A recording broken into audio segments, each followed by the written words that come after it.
So you want to run with the Kung Fu Master? See? Get him. Get him, Kung Fu Larry. Go, Kung Fu Larry. Stop playing and hit him. Ha!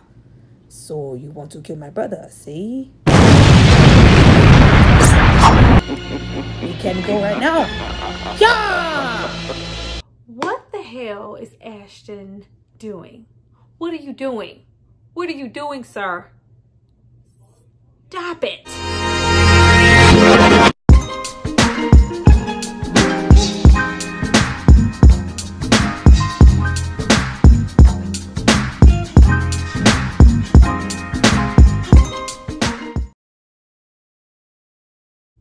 Hi you guys, welcome back to my channel. It's Tyra here with another struggle review, here to discuss Wu-Tang episode 4, Pioneer the Frontier. Now, before I get into what I really loved about this episode and some questionable ass shit that happened in this episode, I need you guys to drop down and subscribe to my channel and like this video. I'm going to give you guys a moment to do that, and then we're going to come back and discuss all things Ashton Sanders.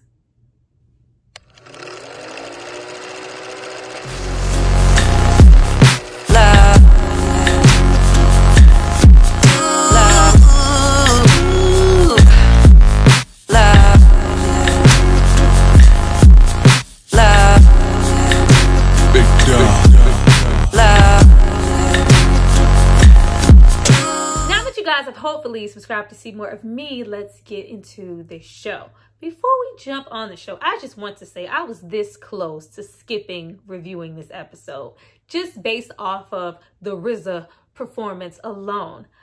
I really love this show. I love what this show represents, and I love that people who might not even know, because you know, we a little old, y'all. People might not even know who the fuck Wu-Tang is, gets a really good glimpse into who they are, their music, their talent, all that good stuff through this show. This is a special show, and y'all know we only get one. I don't want to bash it, but they asking for it. Now, just because there was some lacklusterousness in this episode does not mean I didn't enjoy the episode and people did not flourish. There were some really great moments here. We really got, you know, kind of an old Western Clint Eastwood, John Wayne type of vibe with, you know, a bunch of like standoffs with the guns, like what it wow, wow, wow. It's a bunch of this going on. There was some quality here in this episode. Now, a whole lot happens and a whole lot doesn't happen at the same time in this episode. We do stay in one location. We stay on this ferry with Bobby and everybody, unbeknownst to them, trying to come together, rehatch old beefs, make up, you know, show this brotherly love. I love y'all, man. Y'all my brothers. All that good stuff. So he can get this Wu-Tang whole thing started and not have everybody at each other's throats. Now, courtesy of last season, we do know all about these beefs. Of course, we have that whole dynamic with Power and Divine and them being not only childhood friends, really, really close, came up together in the drug game together, up at which until Divine goes to jail and he, you know, gets a little bit closer to Sha. And then, you know, on the flip side, you have Bobby, who is completely torn and in the middle of Dennis and Sha, loving them both. Rappers, all the good stuff, making beats. But bruh, do you not remember that this same dude that you want me to make up with did a whole drive-by shooting on my house, almost killed my mom, killed me, killed my brothers? And then in turn, of course, we have Sha and Power on the flip side of Dennis rolling up into Power's, you know, mom and pop little, you know, store, holding them up at gunpoint and that whole thing happening. But as you can see, we have Power, who is here and who is just too cool for school and very, you know, forgiving and like, I'm here for business. I'm here for business. Now, though everybody on this boat is totally pissed off at Bobby, we do have, you know, that thing with him and Divine, which I love. I love how supportive they are of each other no matter what, and all the brotherhood. Even though Divine is like super pissed, like really, you brought Power here, you brought everybody here and didn't tell everybody what's going on. It's like, okay, well, yeah, I'm not doing too good trying to play mediator by myself. I really need you to have my back at this point. Have my back, bruh. And he does. Because Divine is nice. Divine is nice. I love that despite, you know, we have all of this criminal activity and all these elements and all this, you know, fuckery going on in their life, you make no mistake at knowing that someone like Bobby, Divine, and Power are fucking genius. Like, especially Power. We're gonna get into his ass.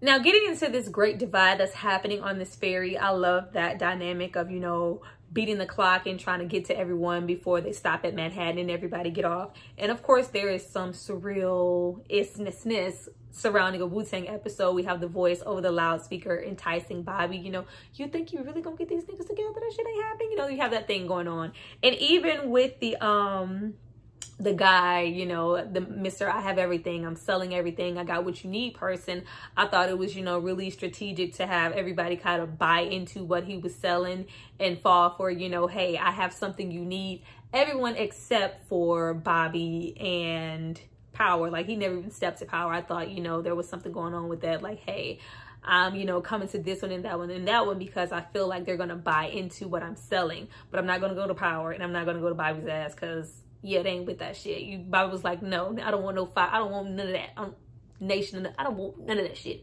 You and your boomerang tapes, go that way. And with there not being a lot going on in this episode and us being in one location, for the most part, it really did help us get into our characters more. Of course, we have goddamn Shameik Moore. I'm gonna like give him his props every time because he does a fabulous job as motherfucking Raekwon. He be selling that shit. Like, you could just sense, you know, the grittiness, the mad, I ain't with that shit. Look what you asking me to do, Bobby. I ain't gotta work with you, Bobby. I ain't gotta fuck with you. Like, fucking good. Even Dennis, even Sadiq, he stepped up to the plate, you know, with giving me a little ghost face, that little rah-rah I looks for within his character. And that whole, you know, back and forth, will they, won't they? Like, we knew, you know, at the end of the day, like, nobody actually shot anybody. But it was, you know, a little bit of tension given to the episode with everybody being kind of strapped and not knowing, like, who's going to pop off first. I'm coming prepared. Like, I don't know what the fuck Bobby's talking about. I just know you shooting at me and trying to take my life. Yeah. Now, with us taking so long to get this season 2, there was, you know, anticipation within the episode, I think just on the audience part, because with them, you know, possibly getting off, I'm like, damn, does that mean we're gonna have to wait into a couple of more episodes for them to come together for us to get the Wu-Tang? Or they finna argue and get off? Like, if they argue and get off, that could mean a whole nother extra ass episode of them trying to come together. No. Like, but I was like, whoo. So that added some intensity for me there. I also like the conversations that we get within this episode. We have a sit down between Divine and Dennis that was long overdue because, of course, we know from last season, not only did, you know, Dennis kind of step up to the plate and Bobby kind of filled in for Divine. And also Dennis got his, you know, relationshipness on with Miss Cherie. And nobody ever really talked, you know, that whole sneaking around, whole pregnant. It wasn't really talked about. So you do have Divine having a moment of, you know, like, really, nigga? My sister, nigga? You could have had anybody. You know, that whole conversation. Like, yeah, you could have had anybody. But I really love, you know, us seeing Dennis step up to the plate because he does kind of play, kind of beeline to Bobby at times. So just to see him kind of own his own here and go like, yeah, I did that shit, but I do love your sister. You're not going to find, you know, anybody who's going to care for your family or, you know, have your back as much as me. And you also have Dennis admit, you know, no matter what I said and how I said it, you are my fucking brother. You've always been that. This just makes it official. That was great to see. We got a lot of brotherhood within this episode. And we also have a conversation between him and Power. I really like them really acknowledging the genius that both of them have, all the way back to them being in elementary and the whole situation in the class and the teacher and the girl that was like, that was really nice. Even just to hear Power say, you know, I came here off the strength of Bobby. I'd be like, nigga, you in music now? No, it's not about me being into music now or writing rhymes. I just see something that you don't. Or that you do, because we're like almost one and the same. The same thing that you are recognizing in Bobby and his strength, you know, with his beats, to put everything together, to have a plan. It's the same thing I'm seeing, and I want to be a part of that. He might say, I have something to offer, nigga. Like, what? Like, nigga. Like, that was really great. And to see them just really drop that fucking facade and go, you know what? Despite what happens, we still have history. You know, that whole, you know, sometimes history ain't enough, Bobby. Yes, it is. It was here, brother. Now, before I get to the main thing that, you know, pissed me off in the episode and that was so bothersome, let me tell you what else was bothersome. Like, I was all, you know, we get, you know, little encounters here from other people on the ferry, people just kind of intertwining with Dennis or with Shy. because they're about to, you know, approach each other, shoot each other, making eye contact, you know, those whole death stare down moments. We get a lot of interaction from people on this ferry. You know, Dennis taking a picture, dude with the cart. We also have a whole violinist here, you know, playing, you know, for change, that whole thing. You couldn't tell me this whole episode that Dennis and Shy weren't going to collide at some point and have a, you know, a whole rap battle. Was it just me? I just knew that they were gonna like be about to beef and like about to shoot each other or some shit, and Bobby was gonna step in like, hey, now we ain't gonna settle this shit like that, because there's so much talk with Bobby going, you know, we don't have to be fucking kumbaya or nothing, or with him you know, mention, you know, here we go, yo, here we go, yo. So what's the scenario? You know, mentioning that, you know, that Tribe and that New School collaboration, and saying, you know, that was just a group of niggas trying to one up each other on a track. We can be that, and that'll make our shit, you know, even more alive. Like, y'all don't have to, you know, be in some fucking grand loving ass group. I just knew they were gonna come together and that whole violin was gonna be popping. We was gonna get some bars. We did not. He was just there to add, you know, some music on the ferry. Wasted opportunity. Now, to end off with us getting so many resolutions here and bonds being made and all the brotherhood of, you know, hey, Power, can you do this? I love how helpful Power was in the dynamic here. He didn't mind, like, I'm putting this bullshit to the side. I'm gonna be a man about the situation. This is about, you know, our financial security, us moving on. I believe in Bobby, him and Divine, you know, hatching it out. We even have a moment with Divine and Dennis hatching it out. And then you have, you know, Shy really talking to Power for the most part, but you know, he was chilling, being able to even stand in the same circle as Dennis towards the end. You know, everything just kind of comes full circle. Everybody did a really amazing job with the portrayal of their characters and making you really feel like this was, you know, really Divine, really Power. Shamik gonna give it. He give it to you every time. Dennis too. Then we get to RZA, Bobby, Ashton Sanders. This entire episode, I didn't understand why nobody stopped it. From my understanding, RZA has a lot of creative control here. You cannot tell me that at any point he didn't, because it was, you know, a little bit in season 1, but it wasn't as bothersome as it is now with, you know, his mannerism and his tone and his whole dialect, his accent he's trying to have as Bobby Diggs. I know you're here, dog. I know you're here and you're listening to this. Even if you're not, 150 other people behind the camera are. Why? Why are we allowing the theatrics of it all to happen? Like, it is so off-putting. And I don't understand why anyone else wouldn't recognize it. Like, it would beyond, you know, I'm trying to get here, we from the Shaolin, here. It went beyond kind of the stoicness from those first 3 episodes to me, and it just got downright theatrical. Like, it's just like you can't even have a personal conversation with Bobby without it being a kung fu movie grand opening monologue voiceover or some shit. It's just like, what? Why?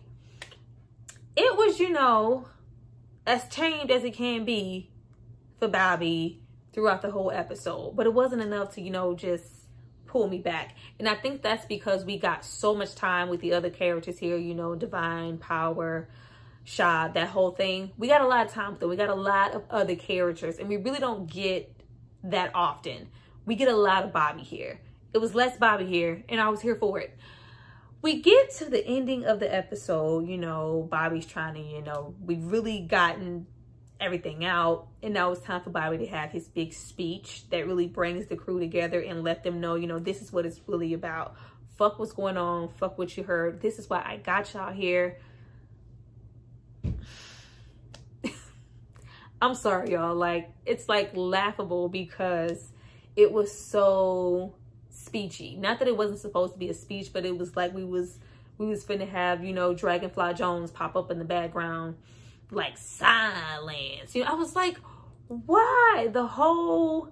It undercut the whole scene and what we were supposed to be feeling, you know, with these characters, and, you know, have everybody around him is acting. It's dope. It's on point. But you have him at the forefront of every episode, every moment, you know, hey, I love you guys, and this is that, and I want us to come together, we're brothers, and this, you know, we make one. It's just like so monumental for him, and it was so fucking annoying this episode. But there should never be a moment where I am able to know beforehand that your speech was going to end in, sorry, man, everybody know, any rapper know, any industry know, Wu-Tang Clan ain't nothing to fuck with. Like,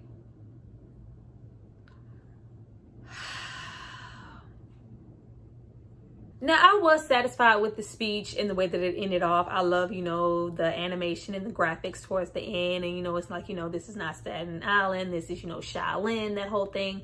I love that. And I do love, because I was worried. I was like, oh, Lord, it's only a few of them on this ferry. Are we going to have to spend a whole nother episode on, you know, convincing Method Man and getting, you know, Inspector Deck and getting ODB in it? Like, oh, no, he, like, included them. Like, you know, ODB is, you know, the prize in the, you know, the Cracker Jack box, that whole thing. I love that it engrossed everyone, even though we didn't see everyone. So hoping that we get, you know, this big bang with our next 2 episodes. I'm really hoping, sad to say, that we get less Bobby. I'm hoping we get less Bobby or a more toned down Bobby, because the Bobby that we got this episode, I was not feeling it, and I'm not going to feel it moving forward. Only thing that I can hope for is that the supporting cast, which is sad, like, Bobby is the lead here. I hope the supporting cast offers up so much, gives us so much Shaolin and all those bars and all of those things that we love about Wu-Tang so much, that it bypasses the hatred that I have for the depiction of RZA, Bobby Diggs' character, because I don't see it getting any better. Do you? Well, you guys, that was my review for this episode. No, there was, like I said, there was a lot going on, and then there wasn't at the same time. So there wasn't a whole lot to cover here, but I do appreciate the episode for what it was. And it is, you know, making me look forward to the following episodes despite shortcomings. But, you know, you guys drop down and tell me what you thought about this episode and what you thought about Bobby Diggs' performance. I see you guys for my next video. Bye.